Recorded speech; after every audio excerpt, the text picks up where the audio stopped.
We acknowledge that we are on the traditional lands of the Kulin Nation. We pay our respects to elders, past, present and emerging, and acknowledge the Aboriginal and Torres Strait Islander people's spirit, imagination and rich history of storytelling and humour that is an inspiration for all Australians. Hello, welcome to another episode of The Bearer of Weird News. As always, I am your host and the suppository of all wisdom, Matt Harvey. Thanks for tuning in to another episode of The Bearer of Weird News. This podcast is of course made possible by the continued stupidity and poor choicery of politicians. Without them constantly fucking up, I wouldn't have options for bullshit to spin into oral gold for listeners like yourselves. Like some sort of podcasting Rumpelstiltskin. As well as the generous support of loyal viewers, listeners, and any other sense that you choose to indulge this podcast in. I don't know what the collective word, sniffers, if you're using only your nose to absorb this podcast somehow. Whatever it is, however you absorb this podcast, thank you. If you'd like to be more loyal than a loyal listener, you can scoot on over to the Patreon at patreon.com/MattHarveyStuff and feel free to sign up to one of the tiers. You'll also get bonus content if you go over and get some of that there. Now, of course, I wouldn't expect you guys to do it alone. That would be an outrageous and unacceptable ask. So this episode is, of course, brought to you by our major sponsor, The Taint. You know it. You fear it. The week between Christmas and New Year, affectionately known as the Taint, because it taint one thing and it taint the other. Is it a weekday? Is it a holiday? Are you allowed to drink at 11 a.m. or is that still considered a cry for help? No one really knows. That's the Taint. In the Taint, time has no meaning. Emails are sent but never read. Pants are optional. Every meal is leftovers eaten directly from a container that you don't remember owning. The Taint is when your body is full of ham, your soul is full of regret, and your calendar just says, huh? All in caps, bold text, every day. Workplaces remain technically open, but spiritually abandoned. Gyms are mostly closed, government departments are on vibes-only mode. And every conversation starts with, wait, what day is it today? So this year, don't fight it. Sink in. Embrace the Taint. The Taint. Not Christmas, not New Year, just sort of floating, like society's loading screen. The Taint. Don't look now, but you're already in it. And of course, guys, I wouldn't be able to do this, and nor would I really need to, without my live shows. We're heading into 2026, which is crazy. Heading into 2026, and so I'm starting a fresh tour, a new tour, a brand new show that I'll be taking to places all around Australia, starting in Bendigo for the Bendigo Mini Comedy Festival, which is basically just like a work in progress show. You can go see some of the shows that will actually be at the Melbourne Comedy Festival in their infancy, while people are still figuring some of it out. I'll be performing on January 16th. It is, like I said, a work in progress show, and it is kind of pay what you want option. So you can just show up, see how you're feeling on the day, or if you want to grab a ticket in advance, we've got a number of tiers that you can pay, sort of whatever works for your budget. Then I'll be moving over to Adelaide for the Adelaide Fringe Festival, where I'll be performing at the Piglet in Gluttony from March 10th till 15th, and then in the Melbourne International Comedy Festival from March 26th through to April 19th. So almost all of the festival, it's every Thursday to Monday. That's Thursday to Monday. So no Tuesdays, no Wednesdays. Thursday to Monday. Doing my brand new show, all of those, doing my brand new show. Jokes about the time I got detained in America and other stories. So I'd love to see you there. I'd love for you to come check it out. Should be a good time. Until then, my friends, I will be the bearer of weird news.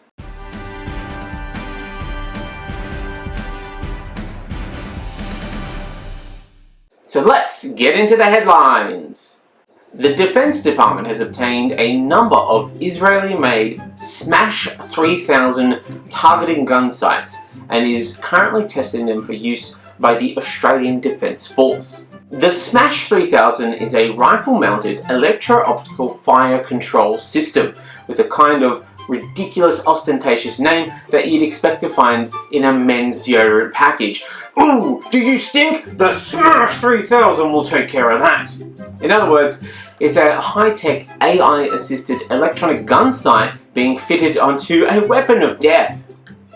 On the plus side though is that AI is so bad at recognizing basic human shapes that these weapons will never be able to recognize a person, let alone lock onto one, targeting them with a weapon of death. So realistically, these might become the safest weapons of mass death ever created. So, yay! Hamilton Island has been sold to Blackstone, a US private equity firm which owns the casino hotel chain Crown Resorts, reportedly for around $1.2 billion. Though people have expressed concerns about the owners of Crown owning Hamilton Island, especially as it seems the island's new slogan will be Sun, Sand and Synergy.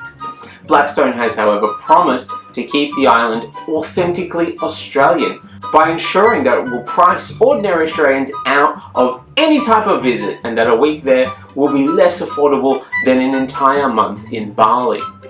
Netflix is laying the foundation for its deal to buy Warner Bros. Discovery Studios and HBO Max streaming service, securing up to $25 billion in bank financing to fund the buyout. Netflix has assured customers the consistency of HBO programming will continue after the acquisition by creating prestige television that has terrible rushed final seasons and a finale that people will get furious about after 6 very excellent seasons. As a sign of commitment to the HBO model, they've agreed to actually change the name to HBO Max, then to Netflix Max, Netflix HBO Max to HBO Max Netflix, then to Max Netflix HBO, then eventually rename it back to Netflix in 5 years' time. The acquisition of Warner Bros.' back catalogue, including all of the Harry Potter films, is in complete alignment with Netflix's broadcasting philosophy, that of unquestioningly platforming anti-trans creators, which will now have some new categories, including HBO Originals, Max Originals, future IP for theme park rides, that's an important one. Didn't quite land the ending, but otherwise pretty good. The Wizarding World of troubled transphobic creators, esoteric weird shit. They say this is a comedy, but I'm 5 episodes in and I'm confused, bored, and want to know if I should watch something else with the precious little time that I have left on Earth. This one's a pretty big category, but it's different from person to person. Then there's stuff your friends won't shut up about, but you'll never get around to watching, so just learn the talking points and move on with your life. Ooh, there's the one that was groundbreaking in a really specific time period because it did something interesting, but then everything since then has referenced it, but slightly better, and now it feels really dated. And of course, everyone's favourite, well-made, genre-bending, thought-provoking, but the main message will be misinterpreted by a general populace that turned into a hate movement or the language that they use to speak to each other in code. That one is increasingly becoming a large category, but hey, still pretty good. Still pretty good. Following expense scandals involving ministers Annika Wells and Michelle Rowland, Anthony Albanese has announced a raft of changes to parliamentarians' travel rules. Changes include restricting the travel of federal politicians to economy class flight and scrapping an allowance for 3 annual Australia-wide return trips. Previously, Albanese had defended the spending of $100,000 on Wells's trip, saying ministers spend so little of their own money on things, they actually have no idea how much things cost. But even with the new ministerial changes in place, welfare recipients will still be audited if caught buying name-brand bread. After all, it's only abuse of taxpayers' funds if it's poor people doing it. Imagine being so out of touch that you think that $100,000 trip to New York is above board, but still allow Centrelink to continue to hunt single mothers like they're Bin Laden. New South Wales Prime Minister Chris Minns says in the wake of the Bondi Beach attack some of the tougher laws on guns and protests will go into effect immediately. The New South Wales government said it's not done with reform, as sweeping new laws come into effect after being approved by the New South Wales Parliament. The new laws will rush through Parliament on the assumption that democracy would catch up later. Despite giving police the power to enact a blanket refusal of all public assemblies for up to 3 months, Minns says the laws won't affect protests, unless of course you plan on having one. Hypothetically, people are still free to protest, provided that they don't actually do it. There is no worse way to find out how restricted your freedoms are than by trying to exert them. Minns went on to say that democracy is not on hold, but has been streamlined for efficiency. IRS agents will have to watch OnlyFans content in order to determine if the content meets the no tax on tips laws. I think the word have to is doing a lot of heavy lifting there. Upon hearing this announcement, Google searches for how to become IRS agent were up 1,000% in males aged every single demographic. An IRS spokesman confirms some Americans are about to be audited. Hard. Extremely hard, if you know what I mean. That story again. Trump's no tax on tips policy forces the IRS to decide what really constitutes as just the tip. Miss Rachel, a social media sensation who creates content for toddlers, was named a top 10 finalist for Stop Anti-Semitism's Anti-Semite of the Year award for being an advocate for Palestinian children amid the Gaza war. Yeah, it turns out advocating for children is now considered a gateway to dangerous ideologies like empathy. To be fair, we can't have Miss Rachel radicalising toddlers with things like basic human decency. Where would we be then? I don't know if you've heard her updated version of Wheels on the Bus. It goes something like this. The wheels on the bus get drone struck. Drone struck, drone struck, the wheels on the bus get drone struck, all through the remains of what used to be the town.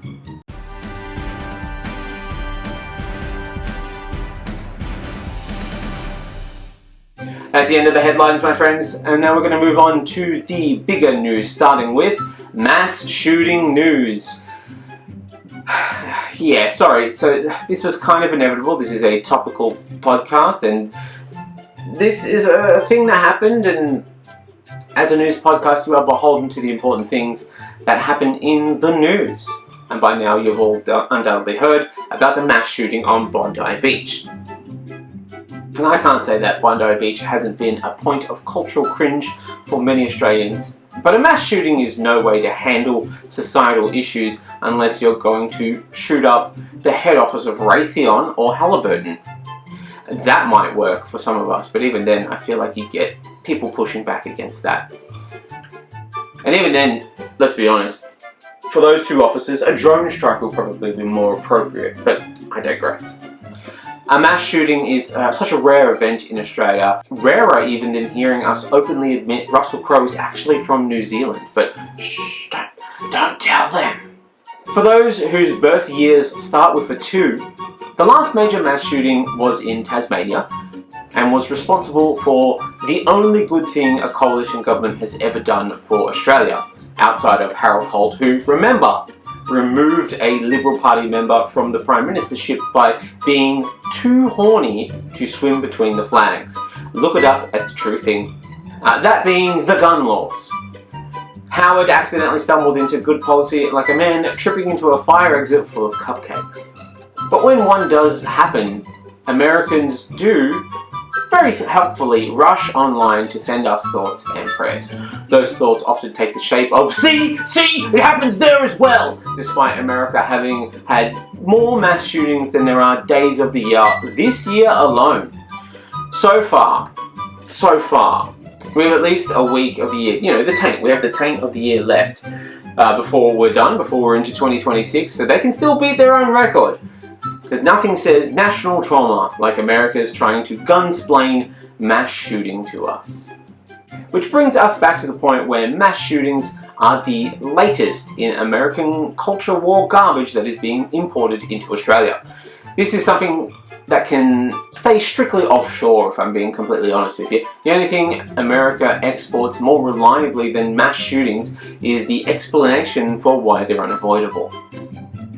After the attack that killed 15 people, Australia is now questioning the effectiveness of laws that have become a point of national pride, brought in by eyebrow-given sentient form John Howard. I shouldn't be too mean. To his one and only credit, John Howard's gun laws have saved countless lives. And it is in that spirit that the current Prime Minister acted, and acted fast, as Albo declared his intention to strengthen Australia's gun laws. And good on him! Good work, Albo. I believe that this is the sort of action that we need. It's decisive. It is quick. After the announcement, Howard, he must have been feeling threatened, as the coalition then rolled him out of his cryo-sleep, where he dreams of kicking refugee puppy immigrants with impunity, to milk the one thing that he did well by explaining to the populace which crisis actually deserves the attention and which is dismissible, calling the push to tighten gun laws in the wake of the Bondi attack an attempted diversion. Seems they thought him out much like a conservative Captain America, complete with the opinions of a Captain America from the actual 40s. You can see him emerging from his slumber, sort of like, "What year is it? Are Muslims still the problem? No? Well, can we make them a problem again?" Looks like someone remembered to take his grumpy out-of-touch cunt pills this morning, as Howard blasted the government for not acting strongly enough to combat anti-Semitism since October 2023. You can tell that Howard is getting old because he can't help but piss all over the one outlet of goodwill that this world has for him, sometimes as many as 2 or 3 times a night. He really should see a doctor for that. Seems like there's something wrong.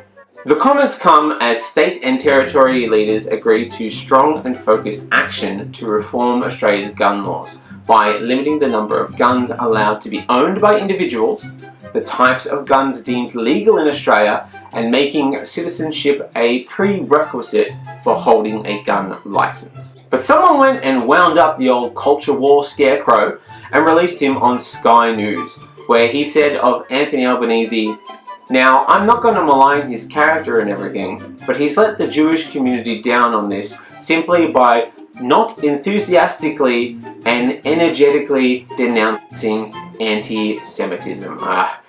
The day that Howard finally dies will be great for moving this country forward. For example, Howard welcomed a tightening of the current laws so long as it did not distract from action on anti-Semitism. And this seems like an unnecessary detail to add on. Obviously, we don't want anti-Semitism in this country, and it's not like we're doing nothing about it. Look at Home Affairs Minister Tony Burke, who recently declared that hate preachers and neo-Nazis spreading misinformation and radicalisation in Australia will face faster visa cancellations and deportations. See, we are handling things, kind of, mostly, in our own way.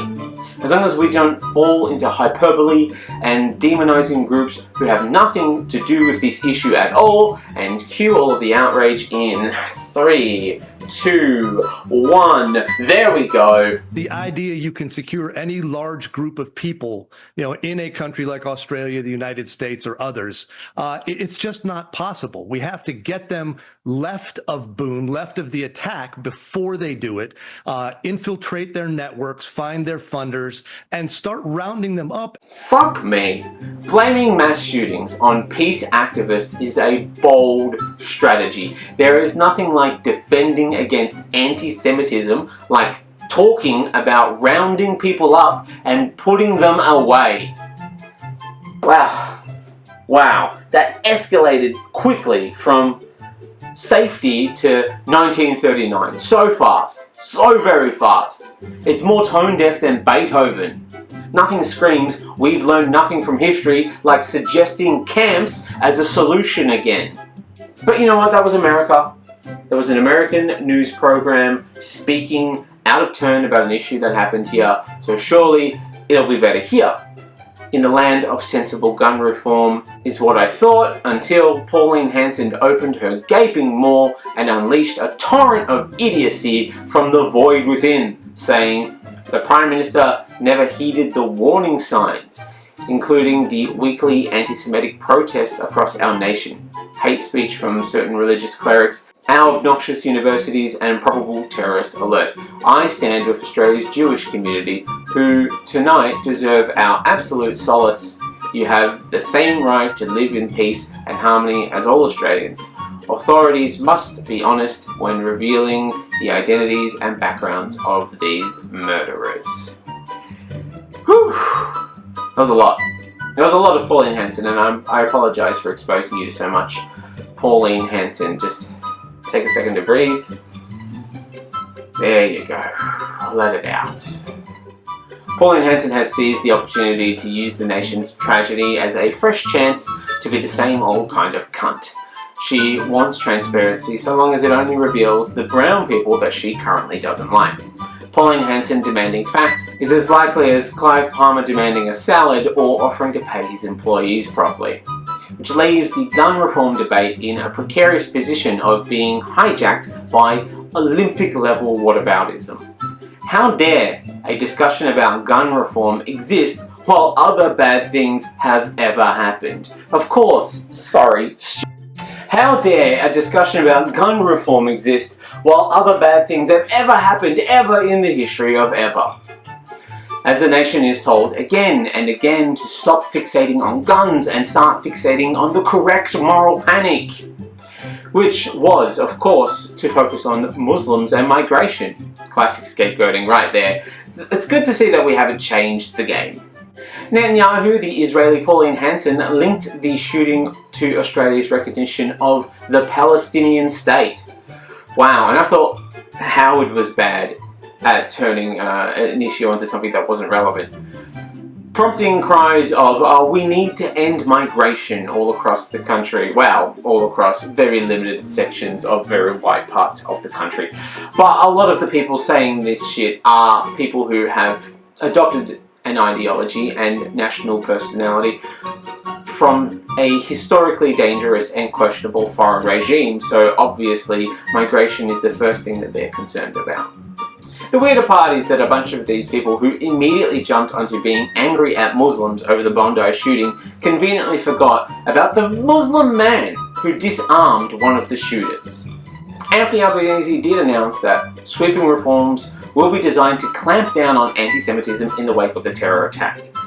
The reforms will hopefully start simply by stopping the sale of parts for the weapons that the Israeli government used to bomb the civilians of Gaza that has, if we're being completely honest, really been bad for Israel's international reputation.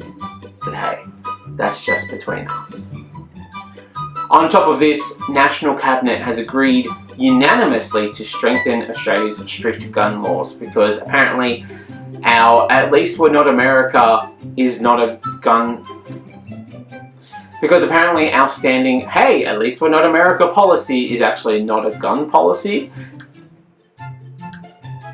Because apparently it turns out that our "at least we're not America" standing policy is not a real gun policy and hasn't been getting the job done. It only took the second largest mass shooting in Australian history to bring politicians together on something that doesn't directly benefit them financially. The proposed legislation includes aggravated hate speech offences for preachers and leaders who promote violence, increased penalties for hate speech promoting violence, making hate an aggravating factor in sentencing crime for online threats and harassment, developing a regime for listing organisations whose leaders engage in hate speech, promoting violence or racial hatred, developing a narrow federal offence for serious vilification based on race and or advocating racial supremacy. But the first measures that we know definitely going onto the cards will be a gun buyback scheme. That's right, we've done it! Choo-choo-choo! We are repeating history! And that's not to say that this is a bad thing, this is actually a great idea. It's just, do we not do multiple things at once. Anyway, the Albanese government will introduce legislation for a gun buyback scheme, which will be jointly funded by the states and federal government. But how will we pay for all this when we can't afford to pay Centrelink recipients an amount of money that will take them above poverty wages, you might be asking? That's a good question. Simple. We will pay the gun buyback scheme by selling all of those guns to America. America's ongoing national breakdown will probably help us out in this situation. Australia's weapons will be rehomed with loving, lightly regulated families.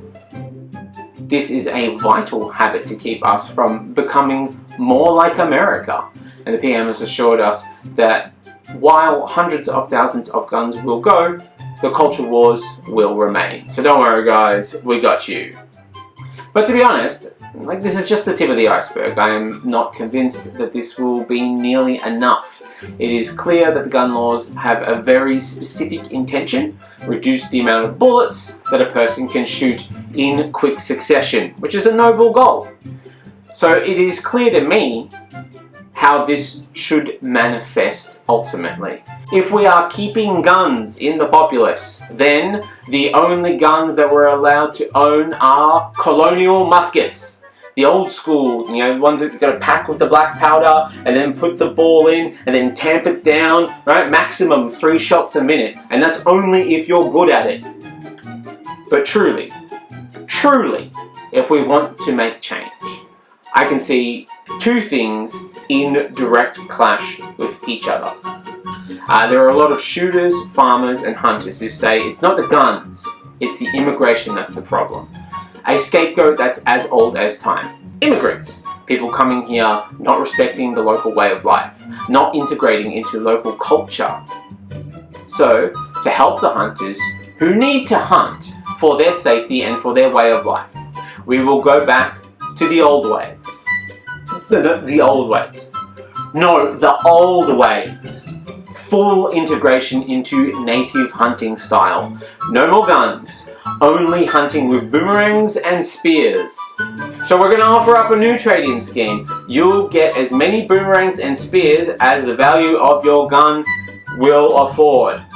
Government-funded lessons on how to use them properly will come in handy, and 40,000 years of hunting this way has proved that it can be done.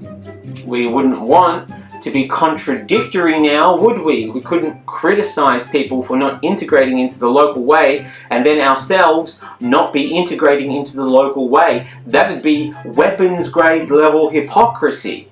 Because if the argument is respect Australian culture, then congratulations. This is what Australian culture actually looks like.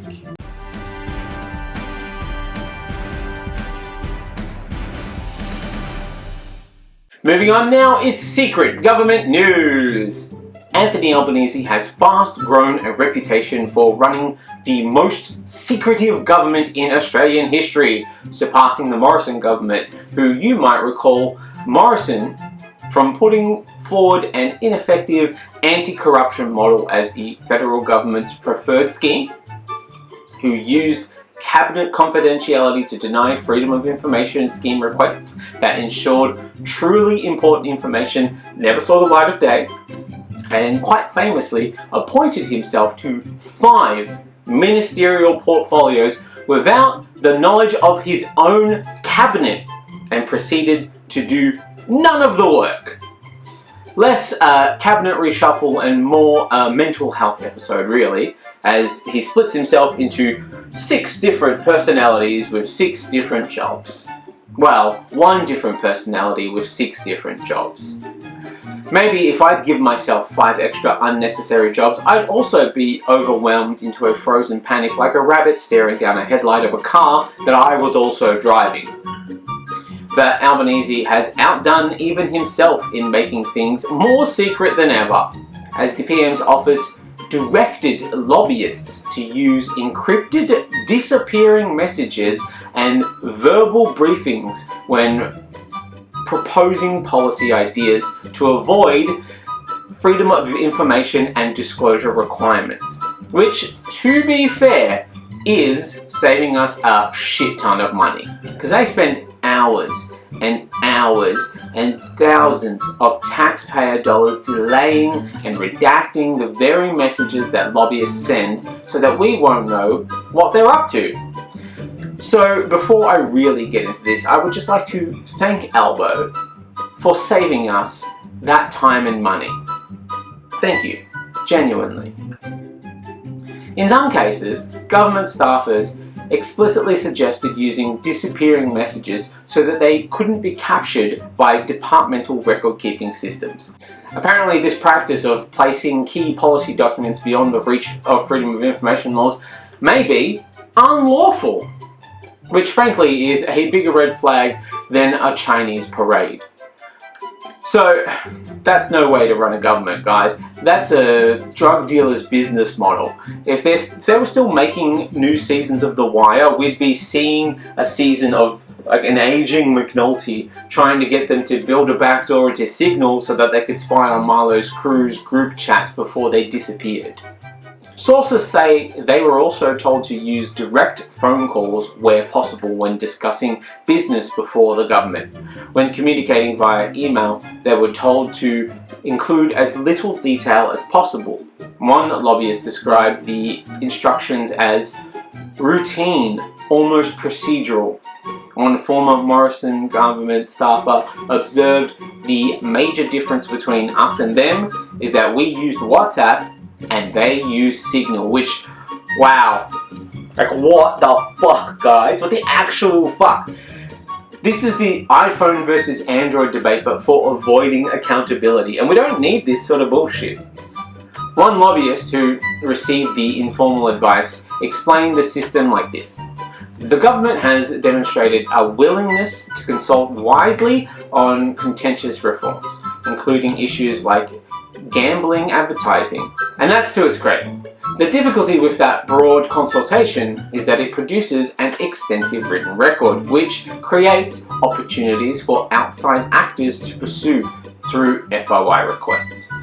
The informal shift to encrypted or disappearing messages is definitely an attempt to limit that vulnerability. Ah yes, democracy, but make it Snapchat, you know? If sunlight is a vulnerability, then you're not a Democrat, you're a vampire. I believe the unofficial rules is that if it disappears in 24 hours, legally it never existed. You know, just like a ministerial controversy in a news cycle. The shift coincides with a marked tightening inside ministerial offices around written communication, with multiple sources reporting a growing aversion from ministerial advisors to receiving anything that could later be subject to an FOI request. It comes as the government continues to push a contentious overhaul of the FOI regime that critics say will further erode transparency. So I must apologise. I have been saying for years that we learned nothing from robo-debt. But I was wrong. It seems that we learned how to hide our national shame better. We learned plausible deniability is a great shield, which, to be fair, has been Australia's #1 lesson across its whitest of white histories. One stakeholder described how a meeting he attended was followed by a verbal summary rather than a written summary sent via email, and that has happened on other occasions. It's never a good sign when people start switching to verbal contact only. So here's a little personal anecdote. I had this happen with an old job who tried to gaslight me into thinking that they didn't owe me any workers' comp after I got injured there. We'd been emailing for a long while, and at a certain point they refused to email me anymore, instead insisting that we speak on the phone as it would be faster, and certainly not because at that point there would be no admissible record of our communications.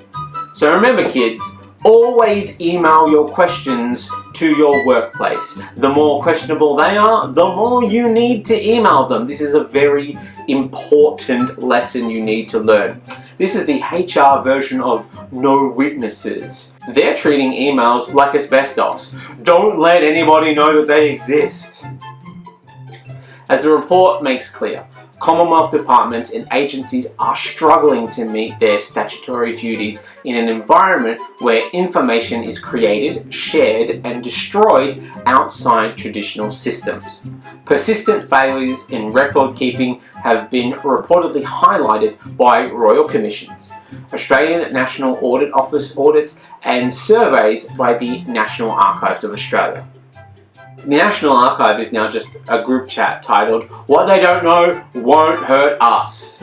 Overall, the report found 73% of Commonwealth departments and agencies now permit messaging apps for official business. And among those that do, 75% prefer Signal.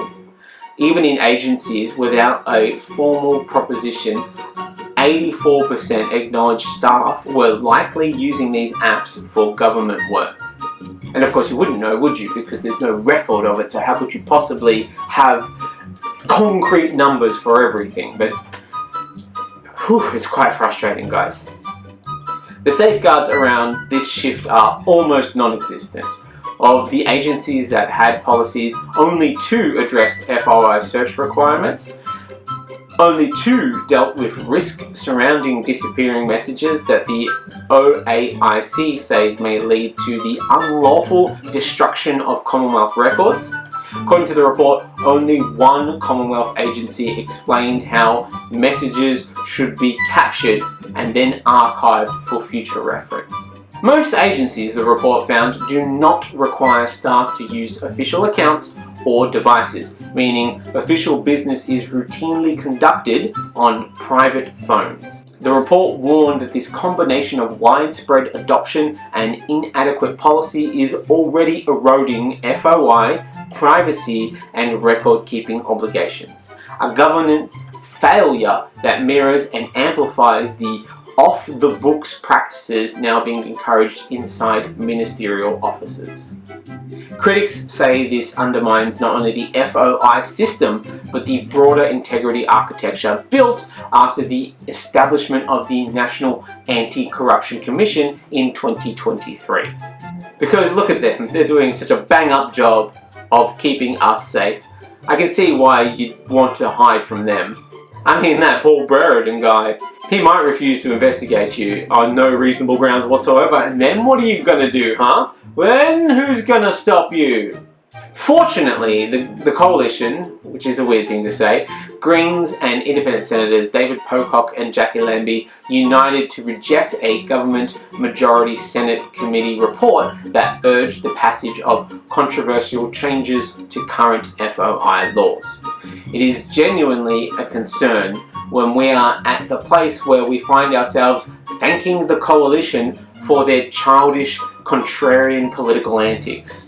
Oh, if they want it, then we don't want it, even if we would have done the same thing.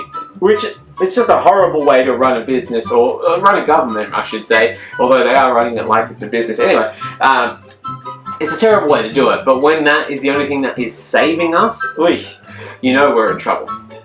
The Freedom of Information Amendment Bill 2025 represents the most significant retrenchment of transparency since the current Freedom of Information Act was passed in 1982. We might as well call it the John Cena Act, because if it passes, you can request some, but you will not see it. I've talked about this before, but for new listeners, and to refresh old listeners, the bill would impose a strict 40-hour cap on processing times for FOI requests, expand the grounds on which agencies can refuse applications, and give departments greater direction to deem requests vexatious or unreasonable. The Australia Institute's Bill Brown disputes the idea that broad requests are overwhelming the system or forcing the exposure of material never intended to be public, arguing that the existing FOI framework already gives agencies wide leeway to prevent the disclosure of sensitive material to the public. Brown rejects the implication that the problem lies with the applications rather than with the design of the system. Far from addressing long-standing flaws in the FOI administration, Brown says the Albanese government has missed an opportunity to make good faith reforms. When Anthony Albanese delivered his third vision statement as opposition leader in December 2029 titled Labour and Democracy, he said, Labour stood with Australia's journalists and the Right to Know coalition in their united campaign to defend and strengthen press freedom. Do we have a clip of that? Journalism is not a crime. It's essential to preserving our democracy. We don't need a culture of secrecy, we need a culture of disclosure. Protect whistleblowers, expand their protections and the public interest test. Reform freedom of information laws so they can't be flouted as they have been by this government. The current delays, obstacles, costs and exemptions make it easier for the government to hide information from the public than to actually give it out. That is just not right. We must bring in stronger protections for public interest journalism. Don't prosecute journalists for just doing their jobs.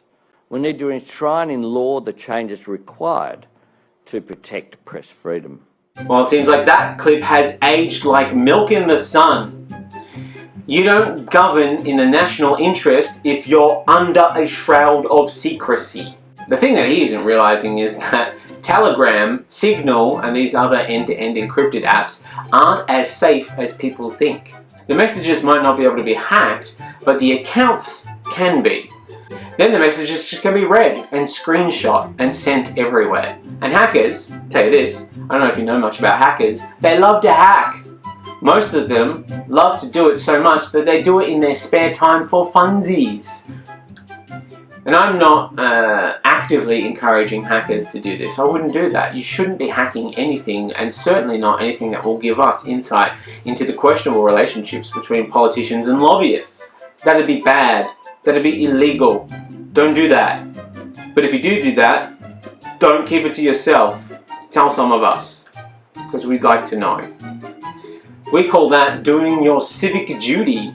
You're saving us a shitload of taxpayer money by hacking into Telegram and getting all those messages. Why waste time hiding things when you can just never create a record?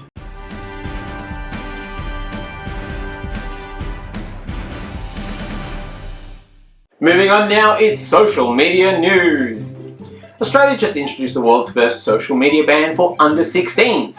But new developments mean it isn't just under 16-year-olds who are having issues with social media.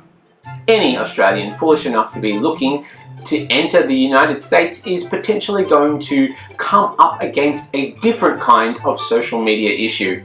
As dumpster fire given life by the worst magical fairy in history, Donald Trump, has declared that visitors to the United States will have to reveal all social media activity over the past 5 years.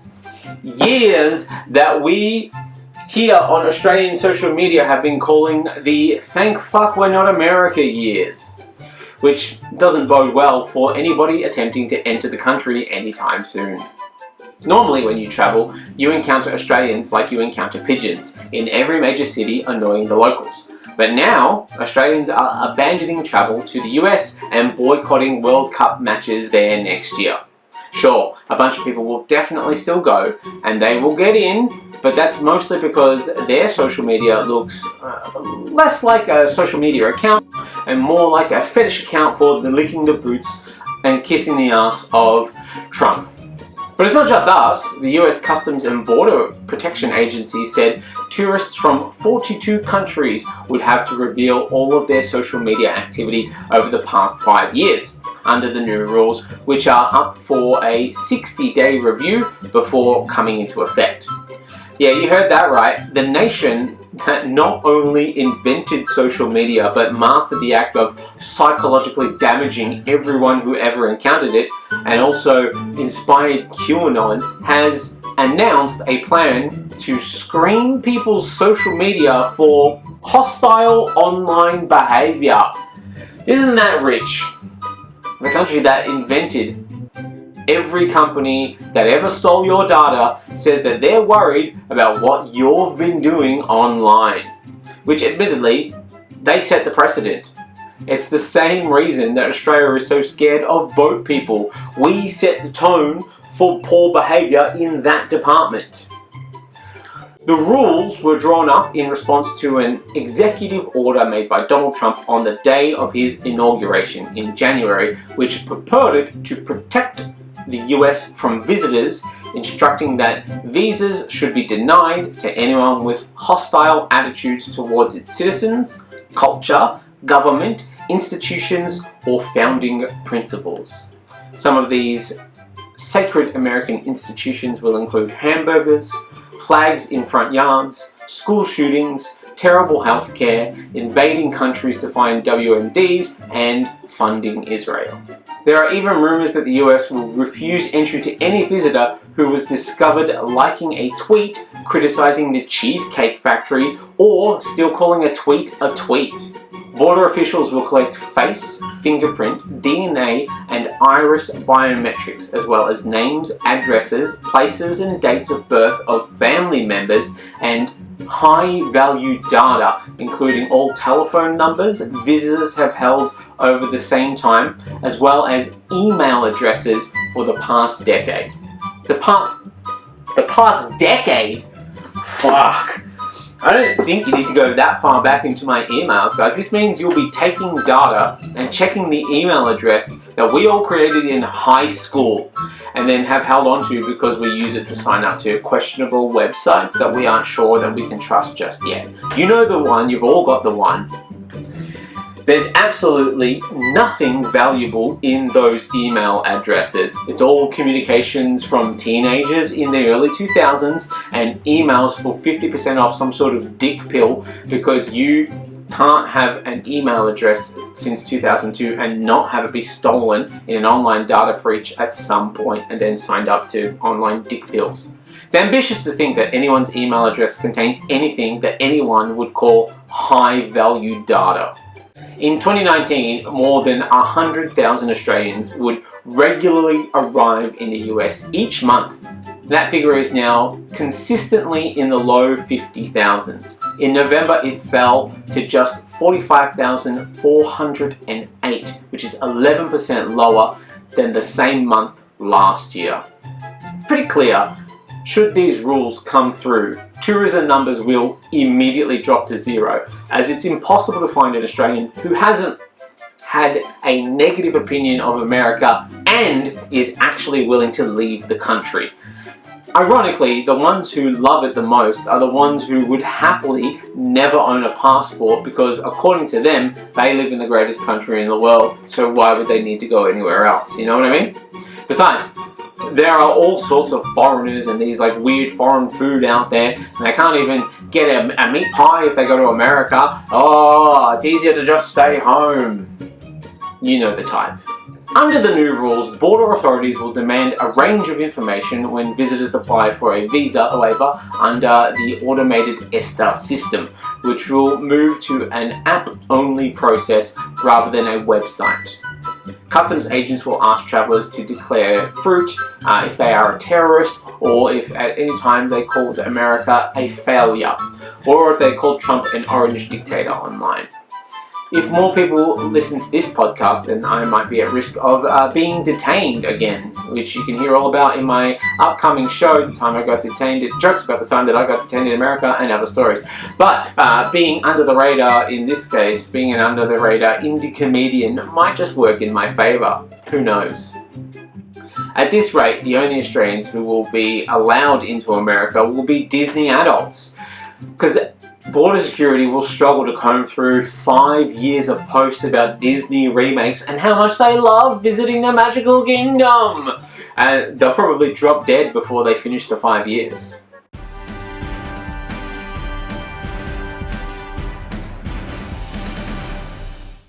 Moving on now, it is war news. Seeing as I am already not going to the US anytime soon, might as well double down with another story about how the US is a failing country and doing something absolutely stupid. They've reached back into their old playbook and declared that they will declare war on an oil-rich country. But which one will it be? Oh, Venezuela! Yeah, alright. I wasn't expecting that. Okay. Venezuela it is. As the Trump top aides refuse to rule out a war with Venezuela. And as a result, President Nicolas Maduro has been ordering the Venezuelan Navy to escort oil tankers after the seizure by US forces. A majority of Americans oppose military action in Venezuela, though a bunch of them do support military action in their own cities, so it's hard to take them seriously. But Trump declined to get into specifics when asked what his ultimate goals were for Caracas, the Venezuelan capital, saying of Nicolas Maduro, "He knows exactly what I want. He knows better than anybody." And let's not pretend we don't all know what Trump wants as well. Sycophancy, an endless parade of lick spittles and impunity for his corruption, and also money. And for people to like him, despite, his whole personality. The president has applied more pressure on Venezuela in recent days, describing plans to classify Maduro's government as a foreign terrorist organization. And to be fair, that has worked quite well for them in the past. Slap the terrorist label on something and people's willingness to look the other way while you fund their enemies and genocide the shit out of them increases exponentially. It's the CIA's whole playbook at this point. We're just lucky that they hadn't figured that out yet when they were getting rid of Gough Whitlam. For, being the coolest Prime Minister who ever Prime Ministered. Or history would probably have a very different view of the Whitlam administration. And when the Whitlams blow up the pokies started, it wouldn't have been considered the 84th most Australian song ever written according to Triple M, and they would know. It'd be considered a manifesto praising terror. In early December, the US seized a Venezuelan oil tanker and blew up a number of offshore boats, presenting the country's growing military operations against Venezuela as a war against drug trafficking and terrorism, even designating the government of Venezuela, President Nicolas Maduro, as a foreign terrorist organization. The first country to ever receive that designation. Despite America's best efforts to be that country by continuously dropping in places unannounced like a house guest with no social skills who was just in the area, or a nosy neighbour who thought they heard a noise and is just coming by to make sure that you're okay. Are you okay? How's your oil? We need to make sure your oil is okay. I mean that you're okay. Trump claims that they are a drug producer despite things like reality and evidence. The New York Times reported that Venezuela is not a drug producer, and the cocaine that transits through the country and the waters around it generally is bound for Europe. See, real fucking nosy neighbor energy going on here. The one who sets up their neighborhood watch and is constantly posting in the neighborhood app, that's the energy that America is giving right now. Oh, I saw one of the kids driving a boat. They had hoodies and a real, gangster aesthetic. Watch out, people! The kind of person who described kids in matching basketball uniforms as wearing gang colors. For a man who claimed as president he wouldn't start any wars, he has gone out of his way to get some new ones started, both civil and international. He has started more actual wars than the fictional ones that he claimed to have ended. A war in Venezuela is going to be like if the Iraq and Vietnam wars had a bastard child. You might remember Iraq and Vietnam as the two wars America lost that were started based on lies that led together to the deaths of 62,744 Americans. Though Trump has proven time and again the deaths of Americans has never been a concern of his and would not stop him from doing whatever the fuck he wants. If he were concerned about Americans dying, he would never have become president in the first place, you see? And Trump hates Europe, so going to war to stop drugs getting into Europe isn't really his style. He doesn't do international friendships unless those friends are dictators who can give him money. Some of Trump's key advisors, including Secretary of State Marco Rubio, are pushing for Maduro's removal as a means of adding to pressure to a communist government of Cuba. And some of you might know this already, or you might be young enough that this is your first America messing in the political affairs of other countries, in which case, congratulations on reaching that canon event in your lifestyle. But sorry to tell you, this is far from their first run around this particular block. Though, admittedly, especially in South America, they are usually much quieter about going to war with one of their countries or overthrowing one of their governments. You don't get to keep the resources of a country that you overthrow in secret. I mean, look at Australia, right? They got no resources from ousting the Whitlam government, but we sure don't talk about closing Pine Gap anymore, do we? So, get the troops ready for jungle warfare. We will inevitably be following America into another unjust war in a foreign country in our everlasting search for resources, while continuing to actively deny investment into renewable energies. If only we'd bothered to invest in renewables 20 years ago, we would avoid this whole thing. Instead, America would have invaded us for our renewable power, and we'd become the 51st state. We'd call us, I don't know, New California, the actual Sunshine State.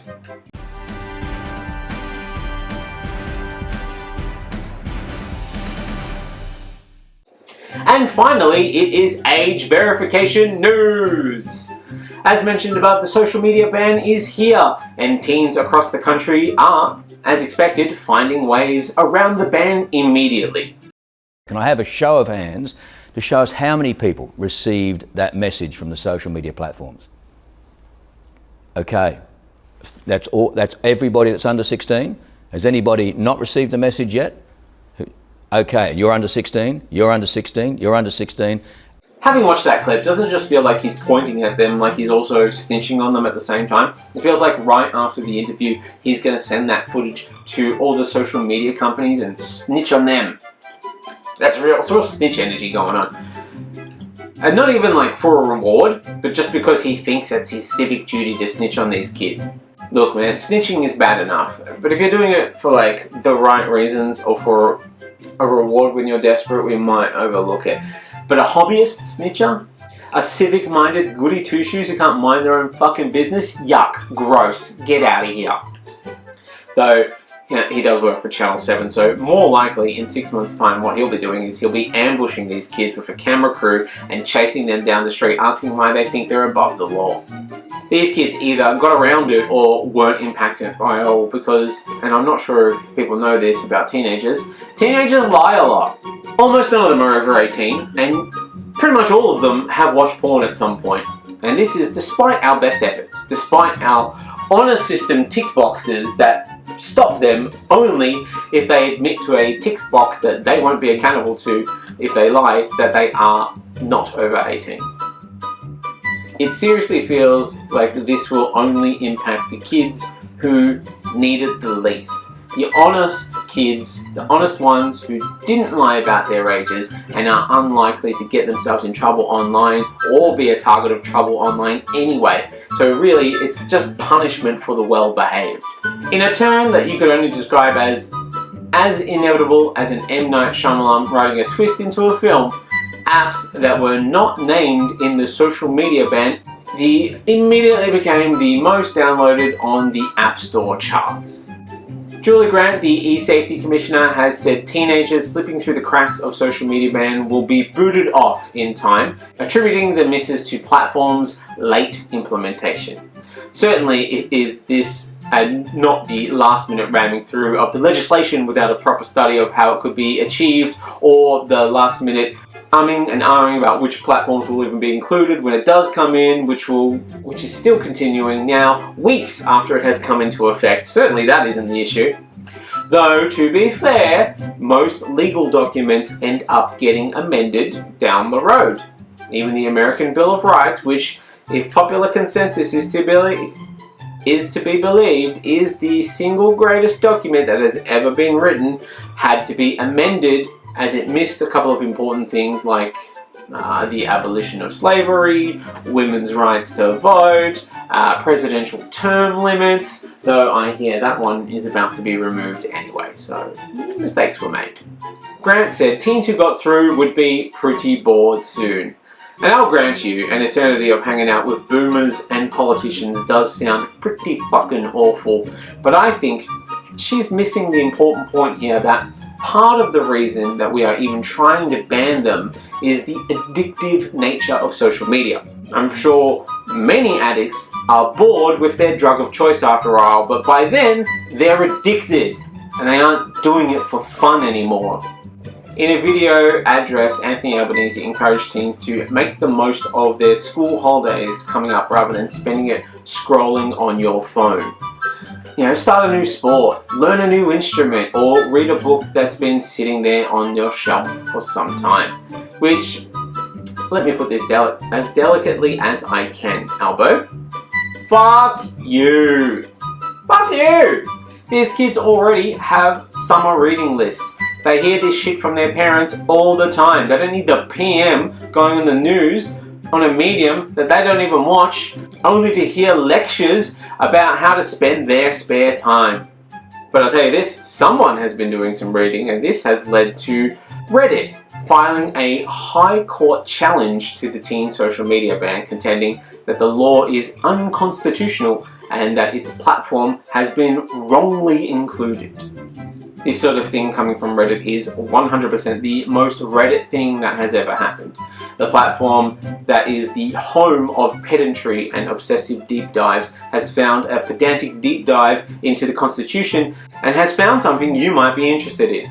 According to the filing, Reddit has asked the court for two things: to declare the law invalid and that it should not apply to Reddit. Which, guys, if you think it through, if the law is invalid, it wouldn't apply to any platform, would it now? Classic Reddit, just hyper-focused on yourself. It argues that the ban infringes upon Australia's implied freedom of political expression by restricting, for example, teens from engaging in political discussion on its platform. Those of us who have lived here long enough will know Australia doesn't have an explicit freedom of speech like America, but the High Court has long held that our Australian Constitution implies a freedom to communicate on political and government matters. So not bad, eh? Not bad. Small-time country does good. The social media ban blocks a whole class of Australians, all young people, each and every one of them, no matter their circumstances, from the very online spaces where news is consumed, representatives are contacted, campaigns are organised, and public debate occurs. Evidence on the record shows teens overwhelmingly use social platforms, with many getting their news there. And admittedly, this can be an issue as channels 7, 9, 10 and Sky News are all also on social media. And that sort of rot will destroy a kid's brain faster than Coca-Cola destroys a tooth. The burden falls hardest on young people with a disability or First Nations children, rural and remote youth, and LGBTQIA+ teens, who face heightened risks of isolation if cut off from these networks that are in fact lifelines. Removing accounts risks isolation and worsens inequality of access to public debate. It bans drive circumvention, like the old school method of lying about your age and piling 3 kids into a trench coat and speaking with a deeper voice, or newer methods like VPNs and Groucho Marx glasses and mustaches. These push teens into less safe corners of the internet and, in fact, reducing oversight and increasing harm. If kids were to have kids accounts like the ones that YouTube specifically created for kids a decade ago to address this very issue, then they couldn't access the absolute worst materials on the internet. That'll be a horror that they unwrap on their 18th birthday when they leave school and the world starts to treat them in that particular way that only the world can.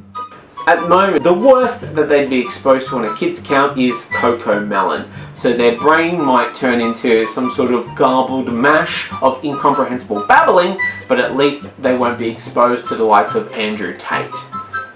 the longer we can keep them from accessing that particular brand of misogynistic slop, the better.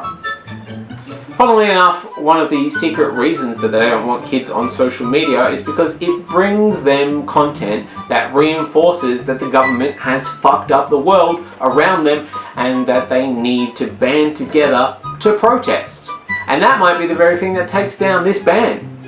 How will they stop kids from believing in progress and Greens policies and that they deserve a future that isn't both underwater and on fire at the same time if they are allowed to go on social media unmonitored? Huh?